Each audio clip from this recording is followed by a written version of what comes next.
তোমার নেত্রী পালাইয়ে যেয়ে বলতেছে আমি চট করে আসবো, আর রিক্সাওয়ালারা বসে চট করে আসবে, কট করে ধরবো। ও আসুক না কেন? আমাদের অনেকে বলে ওরা আসতে দেন না কেন?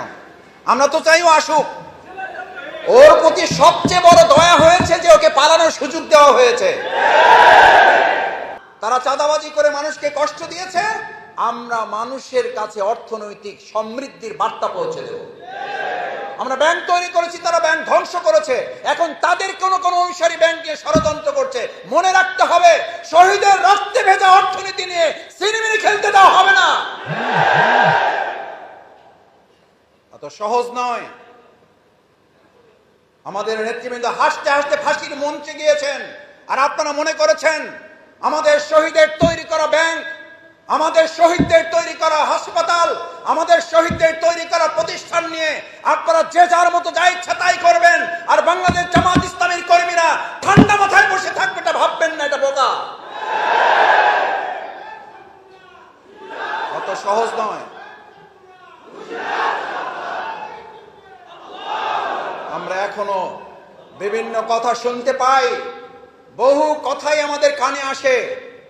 আমরা সব কথা কানে নিচ্ছি না, শুধুমাত্র শহীদদেরকে সামনে রেখে, শহীদদের রক্তকে সামনে রেখে, এই হাত হারা পঙ্গু হওয়া আমাদের চোখ হারা ভাই বোনদের দৃশ্য সামনে রেখে আমরা এখন এই সমস্ত কিছু চোখ মুখ বুঝে আমরা সহ্য করে যাচ্ছি। কিন্তু মনে রাখতে হবে, যদি আবার প্রয়োজন হয়, এই আমাদের মধ্য থেকে কেউ না কেউ আবার আবু সাইদ হয়ে বুক পেতে দাঁড়িয়ে যাবে। আমাদের মধ্য থেকে মীর মুগ্ধের মতো করে কেউ বলবে, যদি সব মানুষের দরকার হয় আমি পানি বিলে গেলাম, আর সব মানুষ বিলানোর জন্য আমরা রাজপথে দাঁড়িয়ে গেলাম। আমাদের সামনে ওই সমস্ত বন্দুক গুলি আর ওই সমস্ত ষড়যন্ত্র, ওই সবের হুমকি দামকি আমাদের দেখাবেন না, কারণ ব্যাঙের সর্দির কোনো ভয় নাই। আমাদের ওখান থেকেই জন্ম, ওখানেই আমাদের উৎপত্তি, ওখানেই আমাদের বিজয়। ও সমস্ত কিছু আমাদের পরোয়া করে না। আমরা ক্ষমতার লোভ আমাদের মধ্যে কাজ করে না। আমাদের কোনো মার্কেট দখল করা উদ্দেশ্য নয়, আমাদের উদ্দেশ্য এই দেশের জনগণের হৃদয় দখল করা। জনগণের হৃদয়ে যাদের স্থান থাকে, আল্লাহর রহমত তাদের উপরে থাকে। আল্লাহর রহমত যাদের উপরে থাকে, গোটা পৃথিবী তাদেরকে চ্যালেঞ্জ করতে পারে না। সুতরাং আপনি কে? আপনি কে আমাদেরকে চ্যালেঞ্জ করছেন? আপনারা কারা আমাদেরকে চ্যালেঞ্জ করছেন? বাংলাদেশ জামাত ইসলামের রক্তের উপরে দাঁড়িয়ে থাকা প্রতিষ্ঠান নিয়ে যারা সিনেমিনি খেলছেন, খেলবেন, তাদেরকে 1,00,000 বার এটা ভাবতে হবে।